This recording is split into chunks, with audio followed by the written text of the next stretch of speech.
All right, on Saturday, MSNBC held a public education forum called Public Education Forum 2020, Equity and Opportunity for All in Pittsburgh. It featured 7 Democratic presidential candidates: Pete Buttigieg, Michael Bennet, Joe Biden, Amy Klobuchar, Bernie Sanders, Tom Steyer, and Elizabeth Warren. Cory Booker was scheduled to attend but called out sick.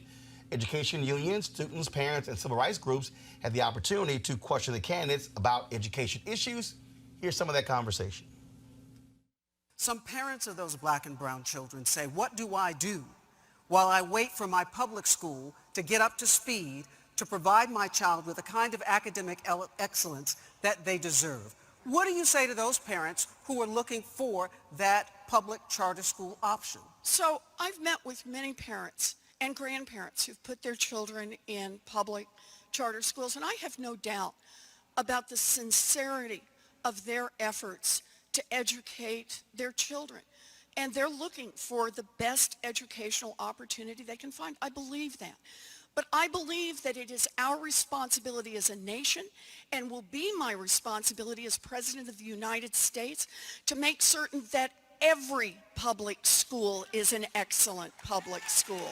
Yes, that's future-oriented. We've been trying to do that for years. We've been spending billions of dollars in education reform in this country for decades, and we are not there yet in terms of the academic excellence. You know what the nation's report card just came out and said in terms of our students being able to read in 4th and 8th grade? I'm not proposing cutting funding for children who are currently in charter schools. I believe that for-profit charter schools should be closed, but that's a different issue. I also believe that all charter schools should have to meet exactly the same requirements that all other public schools have to meet. But I can't let you sit here and tell me that we've already put plenty of money into our schools. Oh, I'm not saying we have. I'm not saying we have. I'm saying we have spent billions of dollars. That's a fact. And people are saying we don't have yet the results that we want. Well, people would like to see more money spent. I understand $1 billion is a lot of money. Well, that's more than $1 billion. We have a lot of public schools. And so my proposal is, how about we put $800 billion into our public schools and make them all excellent schools? And notice in this is about equalizing opportunity. This is the big division in America today. I want to quadruple funding for Title I schools. That's how we create opportunity for our children, as well as fully fund IDEA.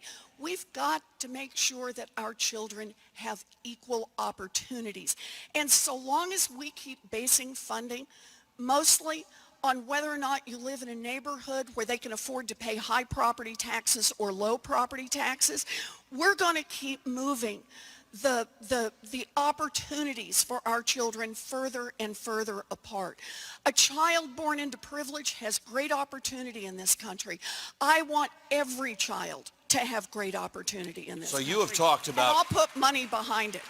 Your records come up on the question of desegregation. And in this campaign it came up. But the reality right now is that there are a large number of our children who are black and Latino who find themselves in segregated schools. In 2016, 42% of Latino students and 40% of black students attended schools where just 10% of their peers were white. Do you consider this a failure of American education, that our schools are segregated? And if you consider it a failure, how would you fix it? 2 ways to fix it. Number one... So you consider it a failure? No. Look, I do think that the fact that we have institutional racism that exists based on neighborhoods, based on jobs, based on the ability to not be able to live in areas that, for financial reasons, not just racial reasons. In other words, it used to be, the reason I supported busing the first time around is the de facto segregation. You cannot live in this neighborhood because you're an African American. That's de facto segregation. But there's de jure segregation. That's de jure segregation, not de facto segregation. De facto segregation exists because of the way of our housing our housing policies, our educational policy. We should break down school districts and not make sure that their ability to not, by definition, exclude minority neighborhoods. But the way to deal with this is to provide for the best education possible in every single school. That's the way to deal with it, and then deal with, I started off as a United States Senator fighting redlining. You know what redlining is? I do. Okay? Well, that's what I started. The first bills I, in fact, got involved with. And I'm extremely proud of my record on civil rights. That's why I have more people in the African-American community supporting me than anybody else. That's why the president picked me. I make no apologies for my record on civil rights. As good or better than anybody in politics. How has your experience and the experience of American education influenced you as you talk about education and the value of education in America today?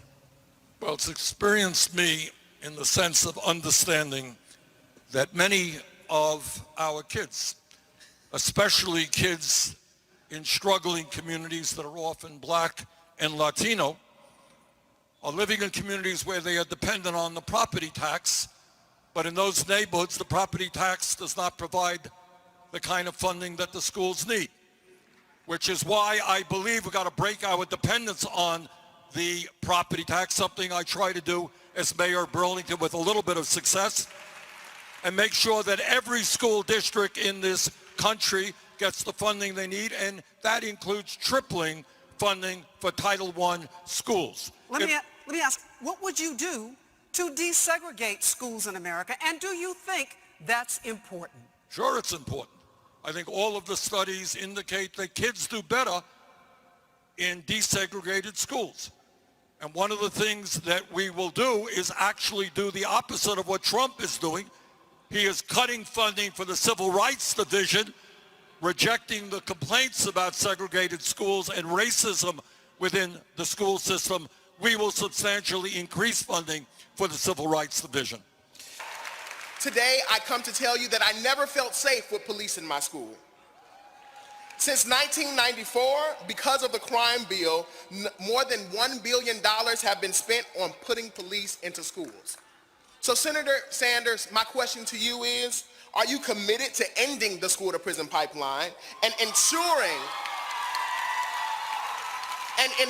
that black and brown students both feel safe and welcome in their school, and if so, how?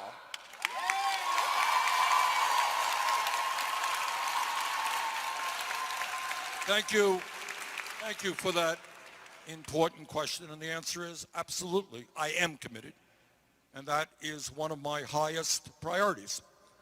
We have a criminal justice system in general, which is not only broken, but it is racist. Yeah. We have more people in jail than any other country on earth, including China, 4 times our size. So we have a long proposal on criminal justice, but one of the aspects of it is that if you want to keep people out of jail, then you invest in education, you invest in jobs, rather than more jails and incarceration.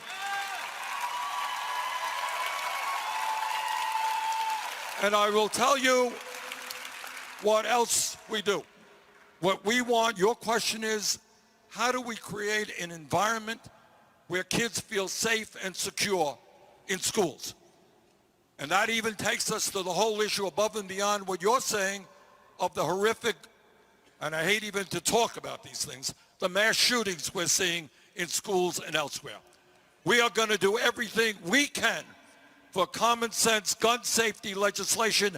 Our gun policy will not be dictated by the NRA.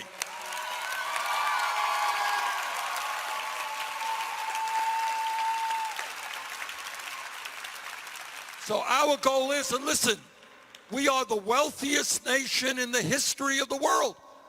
We have the resources not only with teachers, but support staff to make sure that our kids get the attention that they need so they don't drop out of school and get into trouble. And by the way, let me also add, as part of our criminal justice platform, we're going to end the so-called war on drugs and legalize marijuana in every state in this country. All right, folks, let's have a conversation with some friends of mine, folks who are supporters in the school choice movement.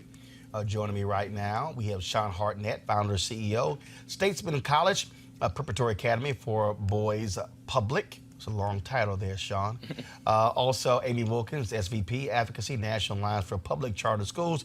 Sharif El-Mekki, founder, CEO, Center for Black Educator Development. Also joining us via Skype is Dr. Howard Fuller, founder, director, Institute for the Transformation of Learning, Marquette University. Dr. Steve Perry, head of schools, Capital Preparatory Schools. Dr. Margaret Fortune, CEO of Fortune School in California. And Sarah Carpenter, executive director of Memphis Lift. All right. Sean, I'll start with you. What are your thoughts on the whole conversation this weekend? What you from the candidates on MSNBC? Well, I think I would start by saying that, it was wonderful to hear so many, one, that this forum happened, that it was about public education, not about something else, and that we had an opportunity to have all of these folks who are running for president stand before us and say, this is what I believe. And I think that what I continue to be concerned with is a lot of promises. We're going to spend a whole lot of money. Every teacher's going to be rich. We're going to take care of it. It's going to be noble again. And I think that is what you say when you're running. And I am concerned with the degree to which they will be able to execute on that in office. Margaret Fortune. Well, I got to tell you, I was excited to hear about public education being talked about by the presidential candidates.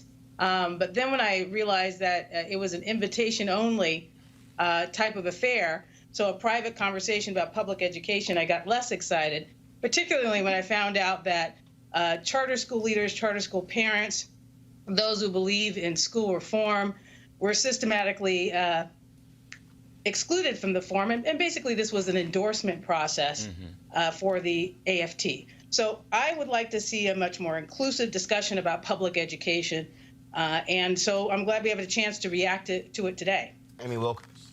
I think I share Margaret's concern, but I think we have to think about when, Toni Morrison told us when people tell us who they are, we should believe them. Right? First time.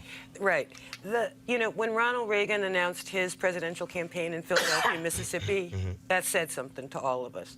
This forum that NEA and AFT organized happened in Pittsburgh, where that is the town where the life chances of black people are the worst in the country. Black people in Pittsburgh could move to almost any town in the country and automatically have better education opportunities, more income, better jobs, better housing. The mayor's office released a study back in September that was an embarrassment. And so they chose to cite their event about education in the city where black people suffer the most. And I think that says something. Howard Fuller. Well, first of all, I don't think that was a forum about public education. I think that was a forum about one of the systems that delivers public education. And when people like Elizabeth Warren starts talking, I'm not even stealing it just based on the fact that she lied to Sarah when we had that meeting with her in Atlanta. And plus, she's being disingenuous about her concerns around charter schools. Bernie also took a position anti-charter schools. So in my opinion, we shouldn't characterize that as a discussion about public education.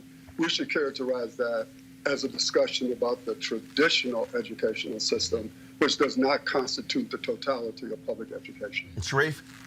Listen, I was initially excited just to be talking about education in general. When you look at people like Elizabeth Warren, who's running for the highest office in the land, I started teaching the same time she was teaching at University of Pennsylvania.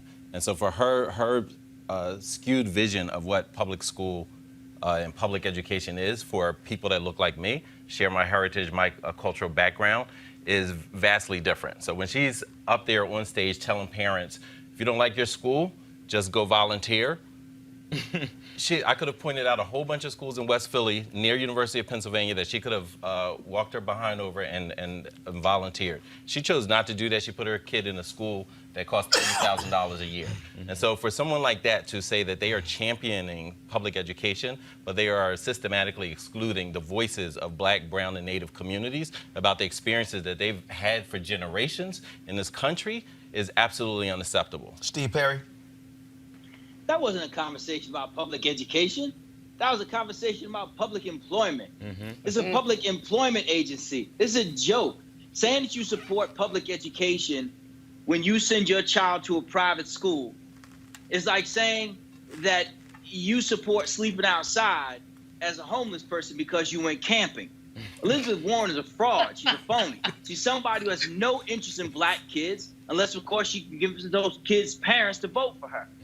This is not about educating black and Latino kids. It's not even close to it. Saying that you're against the school-to-prison pipeline as you send children into the schools that send them to prison is disingenuous, Bernie. And so until they are interested in having an honest conversation about systems that have consciously set children ablaze, sending them into the most failed systems. This year, we accepted 64 kids into our school in Harlem, into the 6th grade. Of the 64, 4 could read and do math at grade level. 4 total. And she's against us? We didn't set them up like that. She did and he did. Sarah Carpenter. Hi, I was very disappointed Saturday when we took 200 people down to the Civic Center to hear people talk about our babies, and we were locked out, and police, I believe they called in the whole Pittsburgh Police Department. I mean, it was disappointing. They treated us like criminals, and we are parents. And So Sarah, that want what's best for our children. So Sarah, you said you and a couple of hundred folks there, y'all wanted to attend the forum, or were you outside protesting? What? Explain exactly what happened for folks who don't know. Actually, we tried to get in the forum. We marched down there from the hotel we were living in, and we tried to get in the forum, and they wouldn't let us in. They said it was invitation only. And I'm standing there like, invitation only, and you talking about our children. So it was like 200 parents, and I was disappointed because they shut us out, and then they called the police like we was going to do something to somebody. We just want to be heard. And I think if you're running for president, it's high time that presidential candidates listen to the people who they want to vote for them. So, yeah. That was a moment, and anyone could jump in here. There was a moment there when Rahima Ellis was, when she was really questioning Elizabeth Warren. And Warren said, don't make that face at me. And what Ellis was really saying was what, frankly, a lot of black folks are saying. You're saying all these great things, but exactly what are you going to say to the person who's saying, yo, this has not been working for me my whole life? And the thing to me is these candidates say all of these different things without, to me, acknowledging how deeply rooted this problem is and how it goes in so many different areas, not just one simple solution. That, to me, is what is always baffling when it's conversation about education. But bigger than that, Roland, Elizabeth Warren has a basic disrespect for black women. She lied to Sarah. She lied in Sarah's face. I would not use the language she used to Rahima to anybody but my child. Don't give me that face. What adult would you say that to? To tell you DIY school reform, you go out there, roll up your sleeves, fix. She didn't say DIY, fix your colleges, DIY, fix your health care. She talks to black women in a horrible way. And the point you're making about Sarah is that when they were in Memphis, when they were it was in Atlanta, protesting there, when y'all met with her after, she said, when you asked the question, she said that she enrolled her kids in public schools. In fact, she enrolled, I think it was her son, in a private school. And so, go ahead, Sharif, you want to go ahead? Yeah, I was just going to say that, this idea of, there's a long history of affluent and influential white folks. It's like the crux of white supremacy to tell black people to wait. No matter what conditions of your oppression, no matter what you're suffering from, no matter what they're doing to your children and your communities, they tell you to wait. And that they know better. And that they know, it's paternalism, but times 100, right? Like, it's like, I know what's best for you. And let's just be clear. There's not a single person, particularly affluent and influential, who do not believe in school choice. They choose their children's pre-K, they will pay for it, or they'll pay for the mortgage, and so that they have a better educational outcome. They do that incessantly, but yet they tell communities of color that whatever we gave you is best, whatever we tossed you. And it's not just education, it's across the spectrum. Whatever we toss you is good enough. Don't complain. And if you complain, then there's something wrong with you. You are fighting the democratic situation. How's this democracy? What's the graduation rate of our youth? Right? But you're Roland, right. one of the What's the things literacy rate? One second. Hold on. Howard, Margaret, Steve. Yeah, Roland, my thing is fairly simple. Any black person with half a brain knows that if we only got one option for anything in this country, that is not a good thing. Elizabeth Warren, when we met with her, said that she was going to put $800 billion into a system that is already systematically failing our children, and she was not going to ask for one structural change. And what was really interesting is if you follow her conversation, when I pushed back on that, and Sarah pushed back on that, she said, yeah, because Sarah said something about we fought for money for the Memphis public school system, and then what happened with the money? Elizabeth Warren says, yes, I fought to get, I think she said, $85 million for early childhood education in Massachusetts, and the money went into state government. So she's, on the one hand, she's saying $800 million will change things. But when I fought for more money for the system, it went into the system and it didn't change anything. And she sees no contradiction in that. But she's a liar. She's a liar. And she lied to Sarah's face, and she's disingenuous, but yet we as black people supposed to accept it. And then she can say to Rahima, like, something about the facial thing that she's making. And we supposed to buy this? Hell no. Margaret? So to me, that moment between Elizabeth Warren and Rahima Ellis reminded me of Sean Spicer with April Ryan, right? Telling her in that White House briefing room to try and control her face, to control her body. It was that same kind of reaction to a black woman. The other thing I thought was striking is some of the social media pictures of what happened that day. There was a wall of police that were trying to keep Sarah's out, and they were standing under a sign that said public education forum. So you have this visual of the blue keeping out the black people. Meanwhile, you go inside, and the place is practically empty. So because they were having an exclusive forum about what they wanted to talk about. I will tell you, the one candidate on stage who has credibility on the issue of education was actually Mike Bennett. And I appreciated the fact that he went and talked to a group of hundreds of black parents that showed up there to have their voice be heard around school reform. Because, of course, when he was superintendent of Denver Public Schools, he implemented many of these reforms that have led that school district to be successful now as he's moved on to a career in the Senate. So the two people in this contest who actually know what they're talking about in this space about reinventing school, reimagining school, because systems that we have now are not working for our most vulnerable children, are Mike Bennett, who rarely ever gets the microphone, and Cory Booker, who was sick and couldn't make it, but has finally stepped up to speak to his record in New Jersey rather than trying to be in the closet about being a school reformer.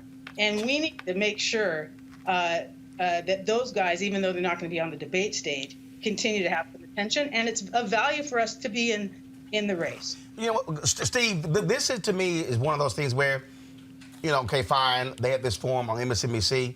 There shouldn't be one. I mean, the reality is this is such a huge issue. There has to be multiple. And I've said this. The reason, Steve, you're not going to hear public education questions come up in these debates, because the people who are asking those questions don't send their kids to public schools. That's right. They don't have to. You know, what is so troubling for me is that we know how this conversation goes. Someone like Elizabeth Warren or Bernie Sanders say, I support public education as an applause. They say, I want more money for public education as an applause. And it never gets any deeper than that. No one, except for Rahima, who was pushing him, ever says, hey, like Miss Sarah did, do you send your children to public schools? No, you don't. Neither did do a lot of them. So here's where we need to decide what we're going to do. Are we going to keep going to the same people and asking the same questions, knowing what the same answer is going to be? Or are we going to fight to either make them change their position to represent that of the people, or change to fight for other politicians? Because these folks have already shown us they have no interest at all in changing anything about it. In 1954, the Supreme Court said that the current system was inherently racist, said the Negro shall forthwith attend the school of his choice. It said it in 1954. School choice is the only strategy that has ever moved any group of any color from the doldrums of poverty to the great shining city on a hill. So we need to make sure that we change the narrative from just having a conversation about charters and traditional schools to saying we need to fight for school choice, among which charters are in. I run charters, and any other form of school choice that we know our families want, because enough is enough. Absolutely. I hear, Sean, I'm going to go to Sarah as well. What gets me is when I hear these conversations and I hear money, money, money, money, money. And I sit there and I go, I'm sorry, you can't simply tell me that money is the answer to it. Well, we certainly know that there have been periods of, one, we should start by saying this. We need a whole lot more money in public education. We do not have enough money to do the kind of work that is necessary, the kind of work that all of us would like to do with students who are dealing with so much of what many of our students are dealing with. I run a school for boys in Ward 7 and 8 here in Washington, D.C. These young men are bringing a lot to school. So yes, we could use a whole lot more money to get that done. At the same time, beyond money, if I am fighting to get a building, if I am fighting with people standing outside saying that I am a private school, like that I am privatizing school, and I have members of my community who don't even really fully understand what a public charter school is, that it is a public school in the same way that the traditional school is a public school. Yeah, some of the money will help, but we've got other fish to fry as well. So I just think that we've got to do a much better job of supporting parents to come to understand why the ecosystem of choice that I currently participate here in Washington, D.C. is a benefit to them, and why so many parents wisely have chosen to put their children in schools. That interaction was important because she was saying, what are you going to do about these parents who are tired of waiting? Go and do what you want to do. Give them all the money. Do what you want to do with these other schools. But while you figure all of this out, I'm going to exercise the choice that you all have exercised to put your child in a school that you know works. Sarah, I'm reading this comment. There's Maria Harmon on my YouTube channel. Charters are not held to the same standards as district public schools, so they shouldn't be funded the same. Find another revenue source for charter schools. But here's my deal, Sarah. Okay, fine. Remove charters from this conversation. Well, then show me how you have these failing traditional schools that continue to stay open. And then the answer, the reason I say the money, for me, Sarah, then the answer is we're going to build a new building. And I'm like, no, it's what's in the building. Sarah, go ahead. That's what we fight for on a daily basis in Memphis. Our district-owned buildings that they leasing out to charter schools, and our kids are walking in these buildings. It's raining in the building. I mean, they not even worth going in. So why, if the school is working, and y'all, please understand that I'm not pro-charter and I'm not anti-charter. I'm pro-great schools. And I think the parents that went with us this weekend, we just want great schools on every corner. So, I mean, our kids don't have no more time to wait. We live in a city where Dr. King was murdered, and 50 years later, we asking, where do we go from here? And you want parents to fight for more money for schools, and you look on the news and people getting raises. Look at the salaries these people making. Look at this, and our kids still not learning. We got to know who's in the building, who's our children. And I'm just going to be honest. My grandbaby cut the ribbon to the second charter school in this city. I held them accountable just like I hold traditional schools accountable. It's about accountability. Our kids can't wait no longer. Each year, our kids are passing on to another grade. And then when they get to college, they have to take remedial courses. So the system is working the way it's supposed to work. It's working the way it was built to work, not for us, that's for sure. And this is, and then when we Roland, talk, go ahead. Roland, first of all, let's just address the constant lie. Saying that charter schools are not held to the same standard, the truth in that is we're held to a higher standard. Absolutely. You can't shut down a traditional school. We have to go for renewal every 5 years, and every year, every single part of our organization is checked. Not just the finances, but the student performance, how many children are suspended or retained. Every single mark goes against us. If we just performed at the same level as the neighborhood school, despite the fact that we received 60% of the money that they received, 60%. If all we did was perform at the same level than them, we would be shut down. Stop saying that lie.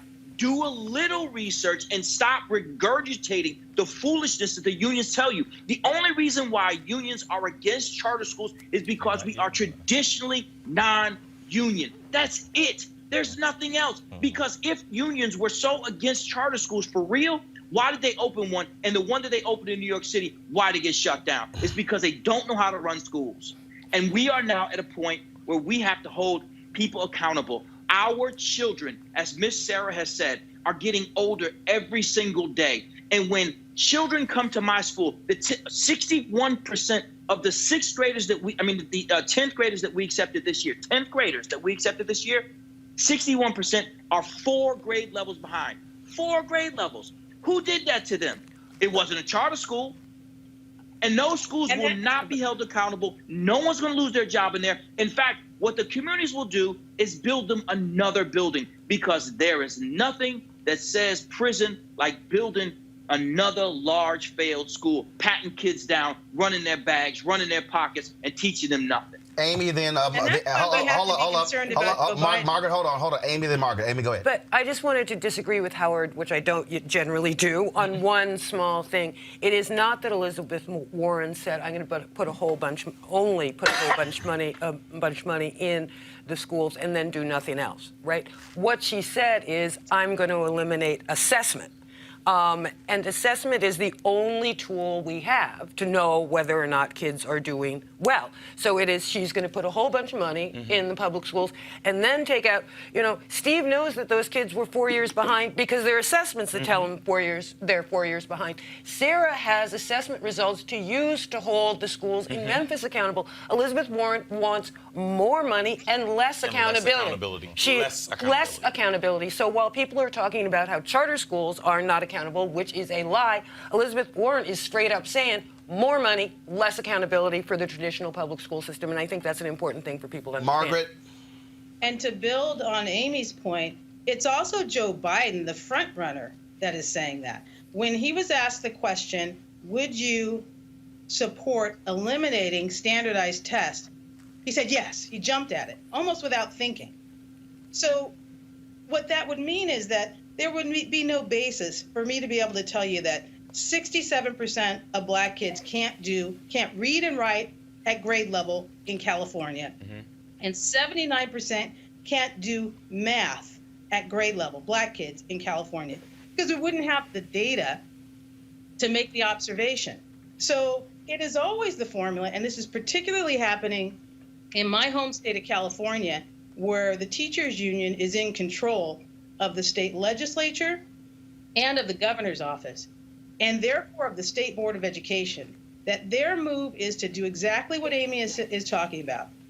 Ask for buckets of more money and also take the teeth out of the accountability system so that, people generally feel good about their schools, but you actually don't know how well the schools are doing.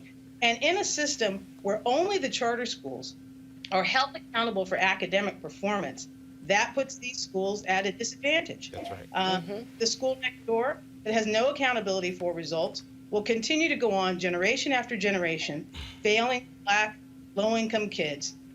But the charter school that is serving them will be held to strict accountability, and that is actually what for all, which is why we're listening to a candidate like Mike Bennett, who you wouldn't even know he was running, right? Somebody who actually ran a school system with 95,000 students, who actually created a system of school choice in which there was collaboration between district-run schools and charter schools, a system in which teachers are held accountable for performance. I want to know what the people have to say who actually have run schools. Something we keep hearing that it's a technical point, but I run Title I schools. And we've been hearing presidential candidate after presidential candidate say that they're going to raise teacher salaries by putting more money into Title I schools. But for those of us who run schools, we know that Title I money It's so cannot small. be used to supplant existing programs. It's supplemental. So you couldn't use that money to add more money to existing teacher salaries because the law doesn't allow for it.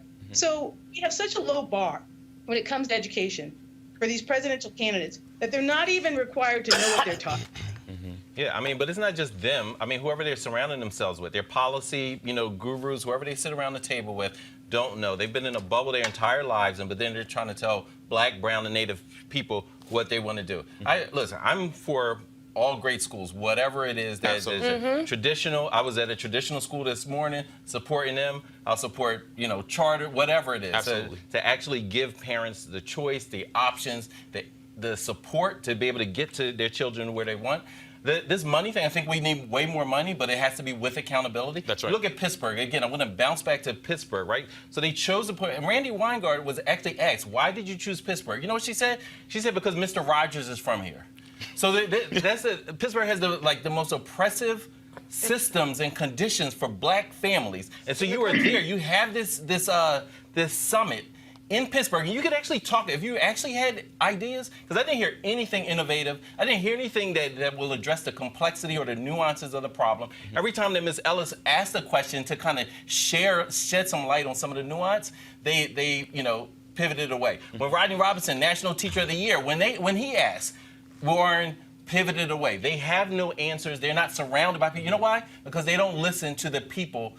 What is when we talk, Brian Anderson talks about you can't solve problems unless you're addressing talking to the people, engaging the people in proximity. Those people who are closest to the problem, they're the ones that can solve it. They are so far removed from the people who are talking, but they'll say, listen to Black women. I'm just sick of slogans. I'm sick of hashtags. Y'all not about that life. Y'all not about Black liberation. You're not about educating Black children. You can look at any city in this country and you tell me what's the literacy rate of the Black community, and who you're going to blame. Badass teachers, like this national nutcases. It's a national teacher organization across the country. They're championing right now exactly what you just said. We don't want to be held accountable. At first I thought they were just going to say student achievement. They said we don't want to be held accountable for student achievement or student growth. Anything. Then what the hell are you doing? So you just want money. What's your job? You just want money. What are you doing? I think that if there's one thing, I'm going to go to Steve, then I'm going to go to Howard. If there's one thing that I've long said, that the fundamental problem, most organizations, most politicians, most people, is they hate the word accountability. Yeah. And I think, and see, it's funny. Like, I'm sitting here, I'm communicating with some people on YouTube, and this woman's talking about this one charter school in New Orleans where the kids got scammed and then they had to revoke their diplomas. And this is what I said. No, but see, my position is real clear. I don't support failure. My deal is, if there is a charter that is failing our people, gotta go. Yep. Traditional school, how many gotta of them go. have Private, scam diplomas? Gotta go. And I'm like, and the thing is, when I see somebody talk about, okay, this charter in New Orleans, we can talk about how kids were being graduated who couldn't read before Katrina. We can talk about what has happened in Houston, where you've had cheating scandals, Atlanta. We can talk about what happened in Detroit, so many other different places. Wilmer Hutchins outside of Dallas. The point, the thing I need our people to get to, Steve, is we have to say we're not gonna play the game of any one group. We're not gonna play the NEA, AFT, or the charter game. We want success, not failure. That, to me, has to be the standard. Steve and Margaret, go ahead. Steve, Howard, and Margaret. Well, so, Roland, one of the things that you've done is you've assembled some of the more successful educators in America. What you've also done is you've assembled some of the most compelling parents in America. You are talking to people who actually do know the answer. We know how to run successful schools, yet we're not part of the presidential conversation because at the end of the day, our schools are not union. Because at the end of the day, the parents who are in Miss Sarah's group don't pay union dues and are not white suburban women who are typically the teachers that the teachers union is seeking to protect. If there is any interest at all in finding solutions, one would think that you would start with people who are in fact successful at sending children to college like we are. 100% of our graduates have gone on a 4-year college since we opened our first school in 2005. 100%. Black, Latino, largely poor children. So one would think that you'd come to us and say, hey, dog, how y'all doing that? But instead, they engage in the epitome of racism. They say that the only way that your schools could be successful is if you did something nefarious to find the only Black, Latino, and poor kids who could learn. Similarly, they say they take that same epitome of racism and cast it upon the backs and faces of mothers and grandmothers like Miss Sarah. They say the only way that you could organize or would organize to go to fight for your children is if wealthy white people made you do it. What is happening here is the people who are supposed to be our friends, these frenemies of ours, these limousine liberals, these progressive, are among the most racist in their presentation of their conversations around education. They are saying that our children can only learn if they are somehow different than the other kids because the people who they've been paying to teach them can't teach them, so they can't be taught. And the only way that our parents will stand up is if somebody pays them, if somebody puts a battery in their back. That says more about their racism than it does our children and our fight for freedom. We do have to close, so I'm going to go to each person for their final comment because we actually overtime. But this is not going to be the last time we have this conversation. And so let me go to Howard next, then Margaret, then Sarah.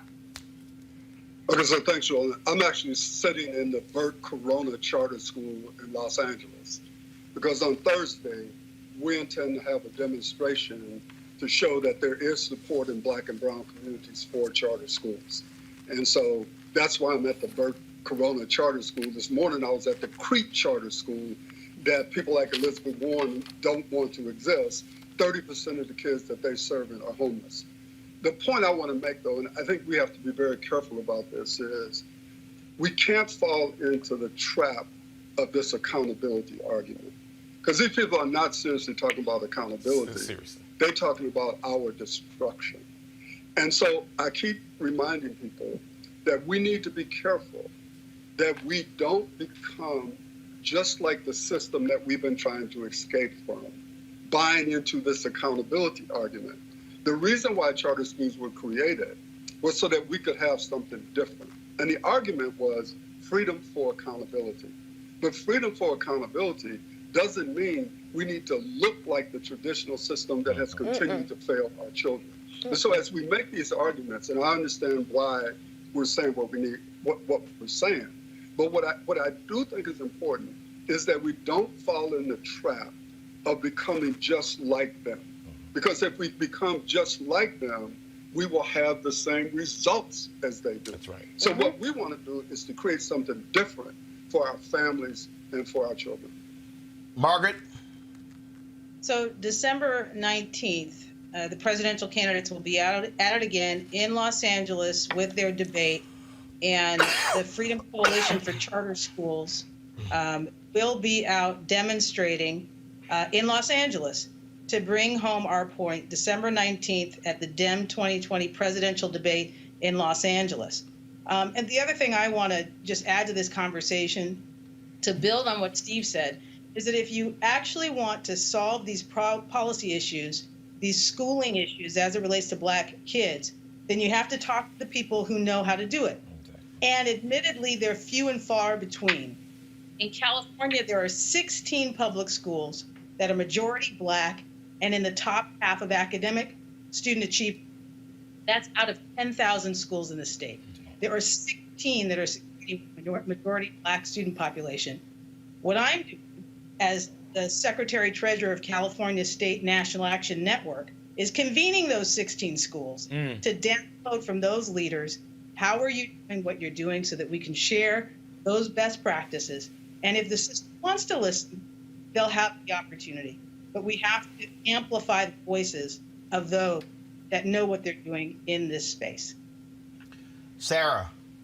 I also think we got to amplify the voices of parents who, these babies belong to people. I watch people day after day on platforms talking about our children like it's just anything, our babies, and we not gonna ask for permission. We demanded permission, and we gonna build our own table. And if you don't invite us, we'll build our own table. And everywhere they show up at, we're gonna continue to raise money, and we're gonna show up exactly where they show up at. And sooner or later they'll get it, hopefully. And if they don't, they don't. But I mean, we're gonna keep showing up. They our babies, and our babies don't have no more time to wait on anybody. We don't have time to wait on charter schools, traditional schools. We want great schools on every corner.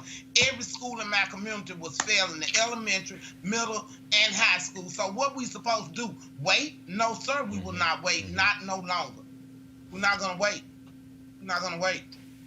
I would just end with saying, like, one, we should remember Malcolm X. He said, beware of the foxy white liberal. That's what I saw on that stage in Pittsburgh. A bunch of foxy white liberals talking slick to black women, talking slick about students and communities of color.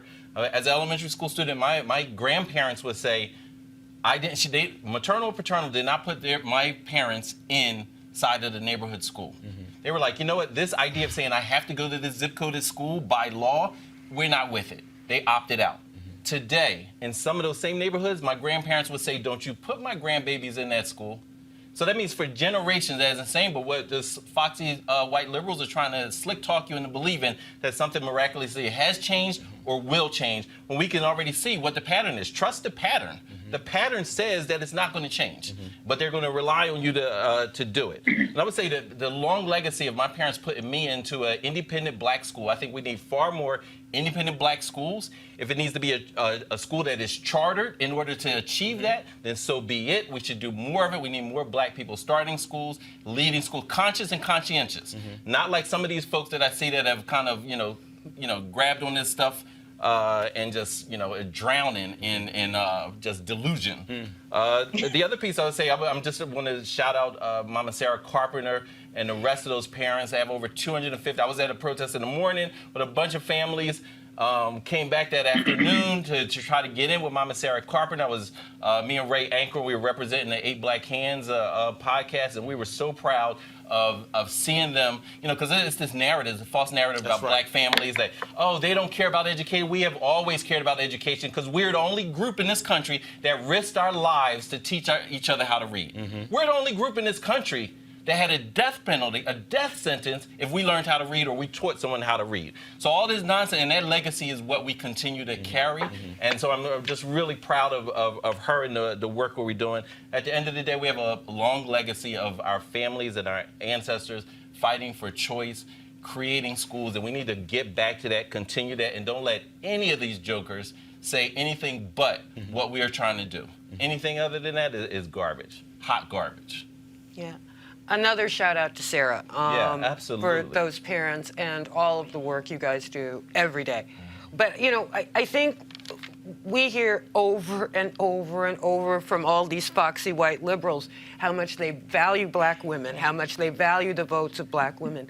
If you want my vote, hear my voice. And I think we have to keep talking and talking and talking. And don't let them play us cheap. Exactly. We cannot be played cheap because, as Sarah says, this is about our babies.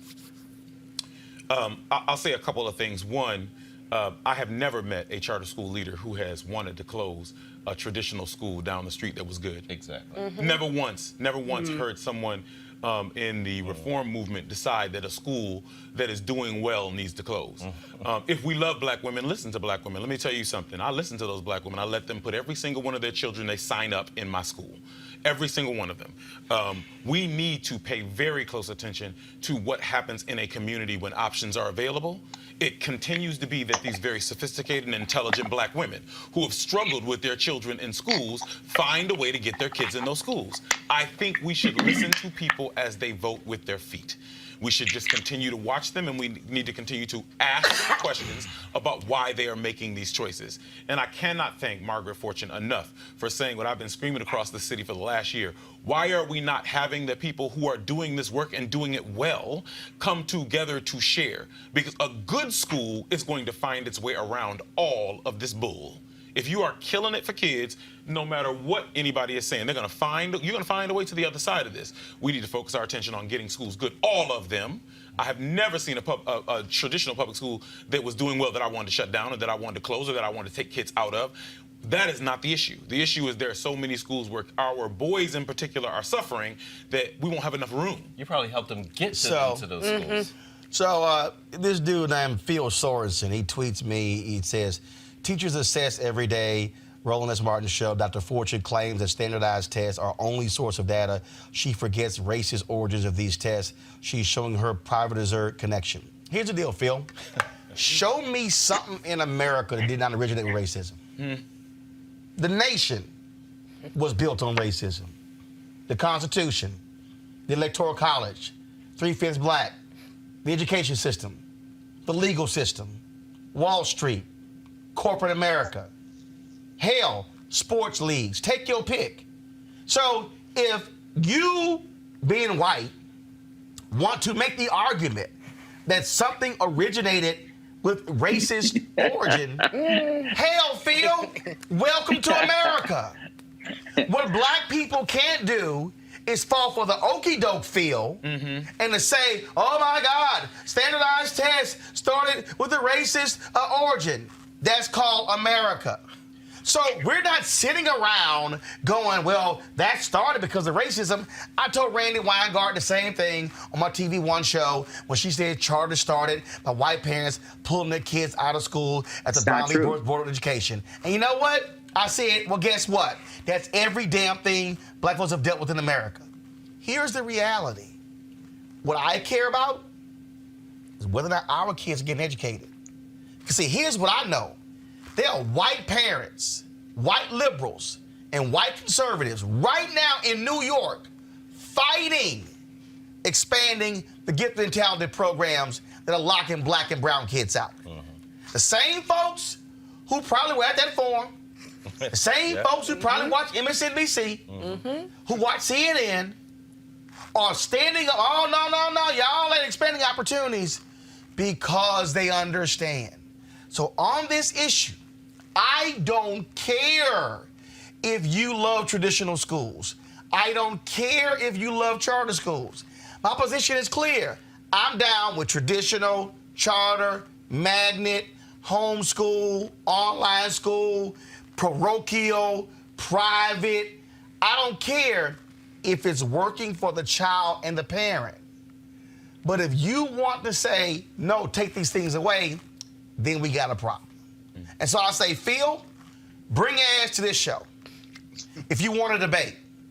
And anybody else, I welcome AFT, I welcome NEA, I welcome people who oppose the charters, who support them. Because all I care about are whether our kids are the ones who get educated. Because right now, they're getting screwed. Next month, we're going to have a broader conversation dedicated to this issue of public education. So expect us to do more of this. And trust me, it won't be just like on television, just one forum. It'll be multiple conversations because this is what matters to our kids. Be sure to support Roland Martin Unfiltered by going to RolandMartinUnfiltered.com. Join our Bring the Funk fan club. All that you do supports this show, keeping us independent, keeping us black-owned. We don't have to ask anybody to have these kind of conversations when we want to. That's why it matters having our own vehicles. Yeah, it's called choice as well in media. I'll see you guys tomorrow. Holla! I appreciate it. Thanks a lot.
You want to check out Roland Martin Unfiltered?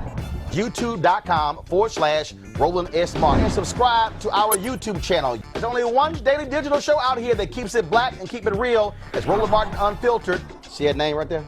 Roland Martin Unfiltered. Like, share, and subscribe to our YouTube channel. That's youtube.com/Roland S. Martin. And don't forget to turn on your notifications so when we go live, you'll know it. Hey everybody, this is your man Fred Hammond, and you're watching Roland Martin, my man, Unfiltered. Hi, this is Essence Atkins, and you're watching Roland Martin Unfiltered. Hey, yo, Peace World, what's going on? It's the Love King of R&B, Raheem Devon, and you're watching Roland Martin Unfiltered. Hi, my name is Brescia Webb, and you're watching Roland Martin Unfiltered. Ow. Well, I like a nice filter usually, but we can be unfiltered. What's going on? This is Tobias Trevelyan, and if you're ready, you are listening to and you are watching Roland Martin Unfiltered. What's up? I'm Lance Gross, and you're watching Roland Martin Unfiltered. Hi, this is Cheryl Lee Ralph, and you are watching Roland Martin Unfiltered. I mean, could it be any other way? Really? It's Roland Martin.